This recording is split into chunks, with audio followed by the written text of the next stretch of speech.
আমরা আমাদের নিলাম শুরু করছি। আমাদের নিলাম শুরু হবে 50 কোটি টাকা থেকে।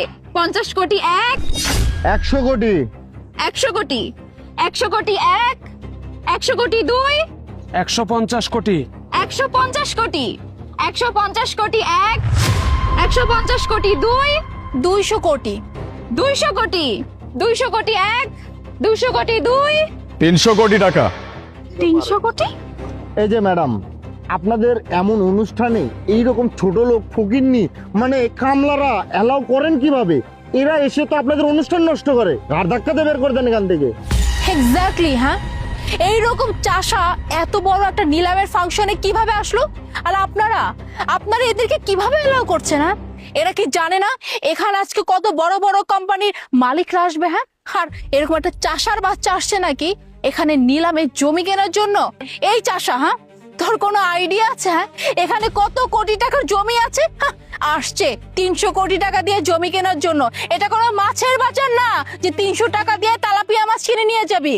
এক্সকিউজ মি, এই যে দুজন ম্যাডাম, আপনারা যে নিলামে প্রোগ্রামটা যে অ্যারেঞ্জ করেছেন, হ্যাঁ, আপনারা কি এতটুকু জানেন না এখানে কত বড় বড় কোম্পানির মানুষজনরা আসবে? আর সেখানে কিনা এরকম একজন চাষার বাচ্চা এসে ঢুকে পড়লো, আর আপনারা দাঁড়িয়ে দাঁড়িয়ে এখন হাহা করে কি দেখছেন? হ্যাঁ, নাটক দেখছেন? এক্ষুনি করে সিকিউরিটি গার্ড ডেকে এই চাষার বাচ্চাকে এখান থেকে বের করেন। কারণ কি জানেন, আমাদের সময় না অনেক ভ্যালু আছে। হ্যাঁ, এদের মতো চাষার বাচ্চার জন্য আমি আমার সময় কোনোভাবে নষ্ট করতে পারবো না। ম্যাম, আপনারা শান্ত হন, আমি দেখছি বিষয়টা।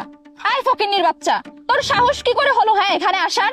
তুই জানিস আজকে এখানে শহরের সবচেয়ে বড় বড় শিল্পপতিরা এসেছে, আর তুই কি বললি তুই 300 কোটি টাকা দিয়ে প্লট কিনবি? আমার তো মনে হয় তোর কাছে 30 টাকাও নাই। আমার পকেটে 30 টাকা আছে নাকি কয় টাকা আছে এটা আমি বুঝবো।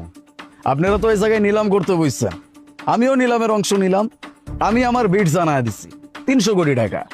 এখন যদি আপনারা এর উপরে যাইতে পারেন তাহলে তো আমার কোনো সমস্যা নাই। জান না আপনারা আমার কি সমস্যা? আপনারা 320 কোটি কন, 350 কোটি কন, আমার কোনো সমস্যা নাই। যদি আমার হারা দিতে পারেন আমি এখান থেকে হাইরে চলে যাবো, কিন্তু আমার লগে আপনারা এমনি কথা কইতেছেন কে? দেখ, তুই কিন্তু শুধু শুধু আমাদের মূল্যবান সময়টা নষ্ট করছিস। তোকে ভালোই ভালোই বলছি এখান থেকে চলে যা, নয়তো কিন্তু আমি দারোয়ান ডেকে তোকে ঘাড় ধাক্কা দিয়ে বের করবো। একদম ঠিক বলছেন ম্যাডাম, মানে আমরা এত বড় বড় কোম্পানির এমপ্লয়ি, আমাদের সময়ের মূল্য আছে, আমাদের সময় তো আর এভাবে ওয়েস্ট করতে পারি না। ম্যাডাম, আপনাকে ভালোভাবে বলতেছি, আপনি যদি অনুষ্ঠানটা ভালোভাবে করতে চান এই কামলার বাচ্চাটাকে এখান থেকে বের করে দেন এই মুহূর্তে। আয়, তুই কি শুনতে পাচ্ছিস না? আমাদের এখানের গেস্টরা রেগে যাচ্ছে, তুই এখানে আসাতে প্লিজ তুই এখান থেকে যা। আমি না বুঝলাম না, আমি কি কোনো অন্যায় করছি? হ্যাঁ, আমার লগে এমন আচরণ করতেছেন কে? আমি এই নিলামের একজন অংশীদার হইতেইছি।